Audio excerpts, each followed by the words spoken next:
ऐसा है कि जैसा आपको मालूम है कि हमारे 3 जो माननीय सदस्य 14वीं विधानसभा के हैं, श्री होशियार सिंह जी देरा से और केएल ठाकुर नालागढ़ से और आशीष शर्मा हमीरपुर से, इन्होंने 22 मार्च को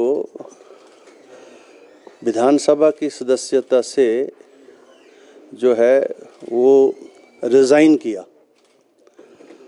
और वो रेजिग्नेशन जो था 22 को हुआ। 23 को इन्होंने जो है भारतीय जनता पार्टी को ज्वाइन कर लिया और इसकी इंक्वायरी थी, बीच में चुनाव था। सभी और पार्टीज़ जो हैं, जिसमें एक हमारे पास एक पटिशन भी आई जगत सिंह नेगी जी की तरफ से एंटी डिफेक्शन लॉ में, उन सब की इंक्वायरी करने के बाद जो 3 माननीय सदस्यों ने जो अपने रेजिग्नेशंस दिए थे उनको मैंने एक्सेप्ट कर लिया है और वो तीनों अब जो हैं इस माननीय सदन के सदस्य नहीं रहे। They ceases to be a member of the 14th state assembly from today onwards. तो वो नोटिफाई हो जाएगा अभी और गजट में भी चला जाएगा।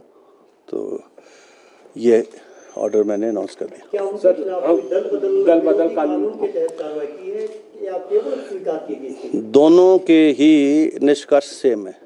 अगर आप रिज़ाइन कर रहे हैं, खुद दे रहे हैं, मेरे पास भी आ रहे हैं, सेक्रेटरी के पास भी आ रहे हैं, तो उसकी जो वॉलंटियरनेस और जेन्युइननेस है वो तो असर्टन हो जाती है।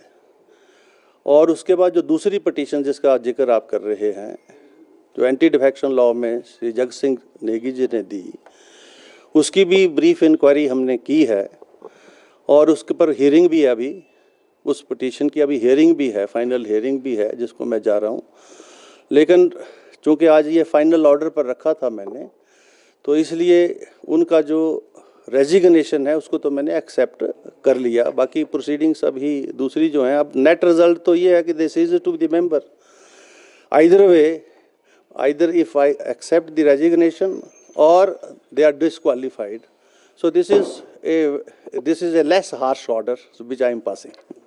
सर, अभी के लिए उनका इस्तीफा स्वीकार हो गया है, यानी वो अब सदन के सदस्य नहीं रहे।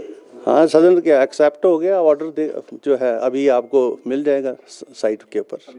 जो जगत सिंह नेगी की पिटीशन है उस पर फैसला कब आएगा सर? आपने कहा कि फाइनल हियरिंग है उस पर। उसका जो ऐसा है ना, नेट रिजल्ट तो यही है कि they ceases to be a member of the 14th assembly. इस 14वीं असेंबली के वो सदस्य नहीं रहे, उनका चाहे आपका रेजिग्नेशन एक्सेप्ट कर लो, चाहे उनको डिसक्वालीफाई कर दो। तो मैंने एक हार्श ऑर्डर नहीं पास किया है, बड़ा जो है लेस हार्श ऑर्डर पास किया। ये तो अब उसकी जो दूसरी पटिशन है वो इनफ्रक्चुअस हो जाती है और जो इससे पेंडिंग मैटर जहाँ कहीं भी होंगे इस रिलेटेड इश्यूज से, वो सारे इनफ्रक्चुअस हो जाएंगे। सर, इतनी देरी क्यों? फिर ये तो आप पहले ही आपने कहा कि इतनी देरी इसलिए क्योंकि बीच में आपको पता चुनाव भी था और सभी को बुलाया भी गया, सुना भी गया, और बजाय इसके कि जो है वो मामला यहीं रहता, आपको पता है हाई कोर्ट में भी गया मामला, और हाई कोर्ट से भी जो आदेश अभी तक हुए हैं, जो चीफ जस्टिस साहब का जो ऑर्डर है कि स्पीकर के डोमेन के अंदर हम दखल नहीं दे सकते। अभी वो 3rd जज को रेफर हुआ है, वहाँ फाइनली आर्गू हुआ है, पर उसका कोई मेरे पर कोई उसका वो नहीं है, कोई स्टे नहीं है कि आप प्रोसीडिंग नहीं कर सकते, अपना फैसला नहीं ले सकते।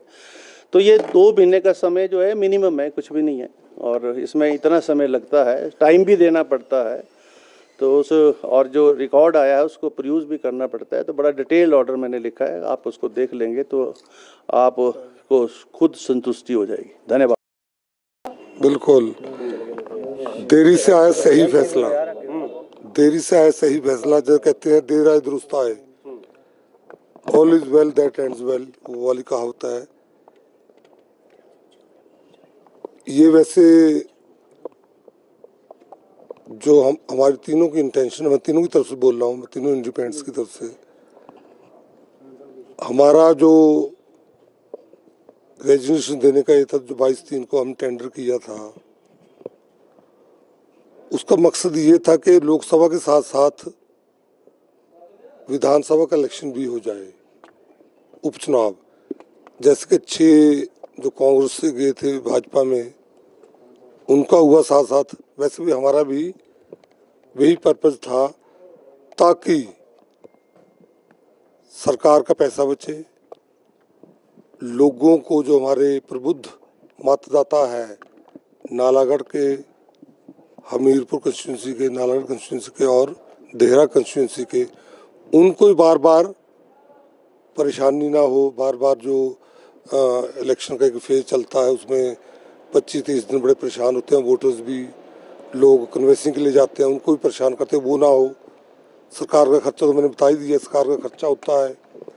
देन जो इलेक्शन ड्यूटी में एम्प्लॉय तैनात होते हैं, उसमें से मेजॉरिटी जो होती है वो हमारे शिक्षक भाई होते हैं, उससे बच्चों की पढ़ाई पे भी एडवर्स इफेक्ट पड़ता है, वो सब ना हो।